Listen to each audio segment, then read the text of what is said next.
Vous savez, nous sommes nombreux à vouloir nous sentir aimés.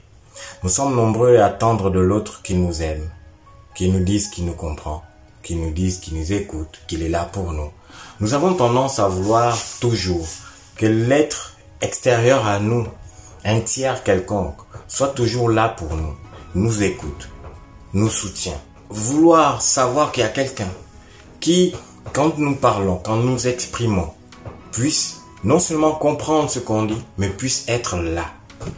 Nous avons tous besoin d'amour. Nous avons tous envie d'être écoutés, compris. Parfois, c'est la raison pour laquelle beaucoup se sentent mal, trahis, écœurés surtout par la vie, déçus par certains comportements, envahis par un doute quelconque. Et on se demande si les amis de nos amis ou nos amis tout simplement étaient réellement nos amis. Et on commence à caricaturer plein de choses sur eux en se disant que c'était faux. Nous nous sommes trompés. Non, en réalité, ce que nous vivons n'est autre qu'un sentiment. Nous nous trompons sur certains points. Et nous pensons en réalité que c'est parce que l'autre ne nous a pas rendu l'appareil que en réalité il n'était pas notre ami ou qu'il n'avait pas envie de nous aider. Nous sommes beaucoup à nous tromper à ce sujet et de croire que l'autre pouvait nous apporter un bonheur que nous-mêmes nous n'avons pas pu nous l'offrir.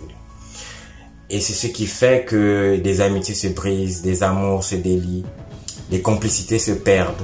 Mais ça, c'est parce que beaucoup n'ont pas compris qu'en réalité, le bonheur, l'envie d'écouter, de se faire comprendre, d'être une personne, un leader charismatique, et j'en passe, ne peut venir que de toi-même. L'autre ne peut pas donner ce que tu attends.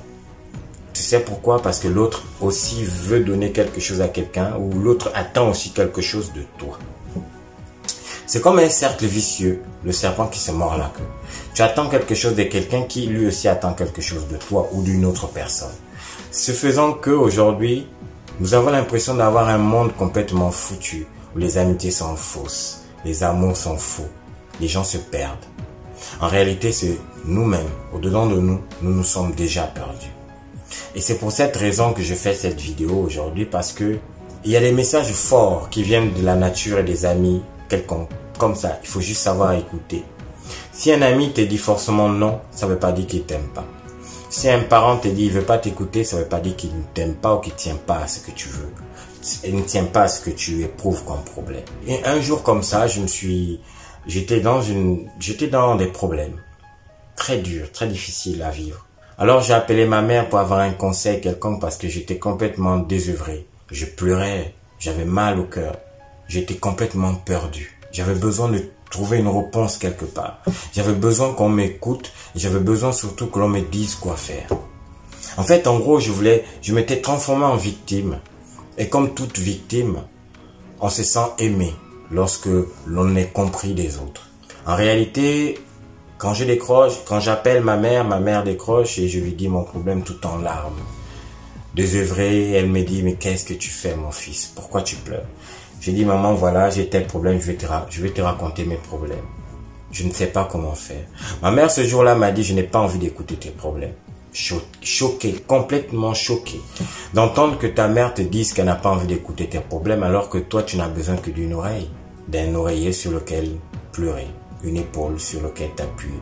Ma mère me dit, je n'ai pas envie d'écouter tes problèmes et j'en ai marre que tu te plaignes tout le temps. Vous savez, avant, j'étais une personne qui aimait trop me plaindre. Petite chose, je me plains. Petite chose, je me plains. Petite chose, je me plains. Pour un rien, je pouvais me plaindre.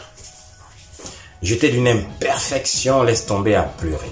Alors j'ai décidé, face à cette réponse de ma mère qui me dit « Je ne veux pas t'entendre, je ne veux pas t'entendre, j'en ai marre de tes pleurs, j'en ai marre de tes plaintes. Tu es un homme, débrouille-toi. » Alors là, ce jour-là, j'ai vu ça comme une trahison. J'ai vu ça comme si ma mère m'avait poignardé dans le dos. Je me dis, mais comment ma mère peut vouloir ne pas m'écouter alors que je suis son fils et je suis complètement en pleurs. Ma mère m'a dit, au lieu de passer ton temps à pleurer, à te plaindre, passe ton temps à chercher, trouver des réponses de par toi-même. J'avais pas compris ce jour-là ce que voulait faire, ce que voulait dire ma mère. C'est des mois après que j'ai compris qu'en réalité, elle m'apprenait à devenir un homme. Un homme sur des qualités et des défauts. Un homme qui prend des décisions pour son futur, son présent, son entourage. Et Ce jour-là, j'ai réalisé qu'en réalité, ma mère m'avait donné le plus beau cadeau qu'elle n'aurait pu faire de toute mon existence. Elle a refusé de m'écouter parce qu'elle a voulu que je ne sois pas une personne qui trouve du réconfort dans les paroles d'une autre personne, qui trouve du réconfort dans ce que l'autre va dire, qui trouve la paix parce que l'autre extérieur à moi m'aurait écouté, que ce soit ma mère, mes amis, une copine ou un professeur. Et ce jour-là, j'ai réalisé que je suis maître de moi-même. Je suis maître de mon destin. Avec ou sans échec, je dois construire mon destin, mais par moi-même, mais je dois compter sur moi d'abord. Ce jour-là, jusqu'à ce jour, je vous parle présentement, je pense que ma mère est devenue mon idole à travers une phrase, tout simplement parce qu'elle a dit « je veux pas t'écouter ». Et ce jour-là, ma mère a raccroché après. Jusqu'aujourd'hui, j'ai réussi à surmonter ces problèmes, mais ma mère et moi, nous n'en avons plus jamais en parlé. Et j'ai compris que pour devenir un homme, il fallait compter sur soi-même. Il fallait arrêter de pleurer. Il fallait arrêter de se plaindre. Il fallait arrêter de penser que l'autre a la solution pour nous. Nous avons les solutions qui permettent à notre vie d'évoluer. Et nous avons aussi la manière de faire pour nous permettre de reculer. Nous sommes maîtres de nous-mêmes. Et ma mère, ce jour-là, me l'a bien démontré. Vous plaindre n'est pas la solution. Vous regretter non plus n'est pas la solution.